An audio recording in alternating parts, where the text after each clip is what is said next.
I'm a man who values clarity, black and white, no gray. You're either all in or you're out. For 4 years, I believed Clara was all in with me. I run a construction business, demanding but steady, which let us afford a comfortable home and plan the lavish wedding she always wanted.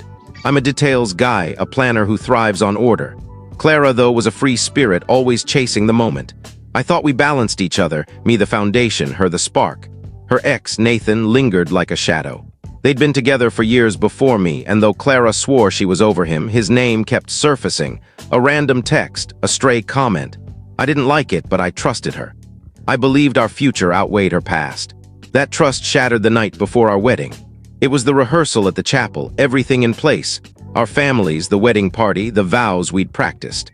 At the dinner afterward, as we said goodbyes, Clara pulled me aside, dressed not for home, but for a night out.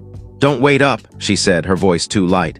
"I'm meeting Nathan for a drink, just to close that chapter before we start ours."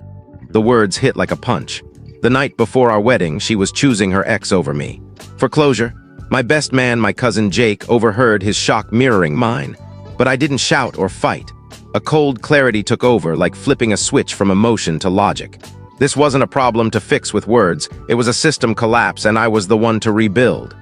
"Okay," I said calmly, "do what you need to do." She looked relieved, expecting a scene. She kissed my cheek and left in a cab. Jake stared at me. "You're letting her go?" he asked. "No," I replied, pulling out my phone. "I'm ending this." As Clara's cab vanished, I went into overdrive. Jake was my right-hand man, ready for action. First, I tracked Clara's location. She'd left her phone's tracking on, a careless oversight. She was at a swanky bar called The Hideout. Next, I needed Nathan. A quick online search found his profile, a cocky marketing exec with a smirk that screamed ego.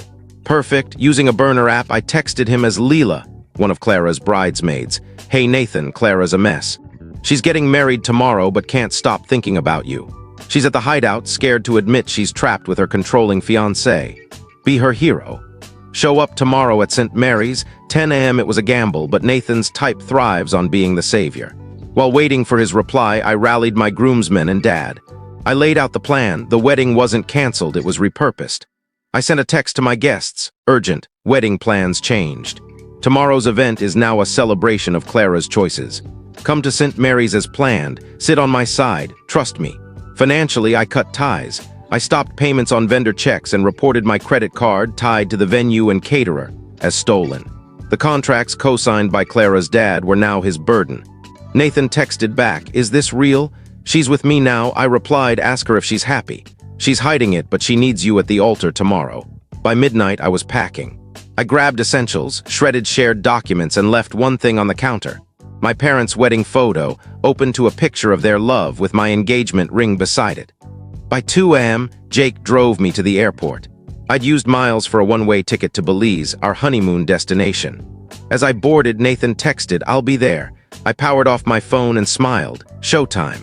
In Belize, I sipped rum by the ocean, phone off for hours.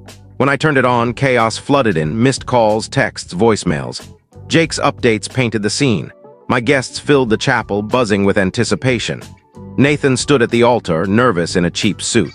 Clara entered, glowing in her gown, oblivious until halfway down the aisle. When she saw Nathan, her face cycled through shock, panic, and dread. The music stopped. Whispers erupted. Clara's dad glared, furious. Then my dad took the mic, his voice steady. "Folks, there's been a change. My son learned last night that Clara needed closure with her ex. He's giving it to her here now. Congratulations to them." He sat down. The chapel exploded. Clara's family shouted. Nathan bolted for the exit, and Clara sobbed in her dress. The vendors, unable to charge my card, turned to her dad, who faced a massive bill. My guests spread the story, and Clara's reputation tanked. 6 months later, my life is calm. I'm back to work, reconnecting with friends, free of drama.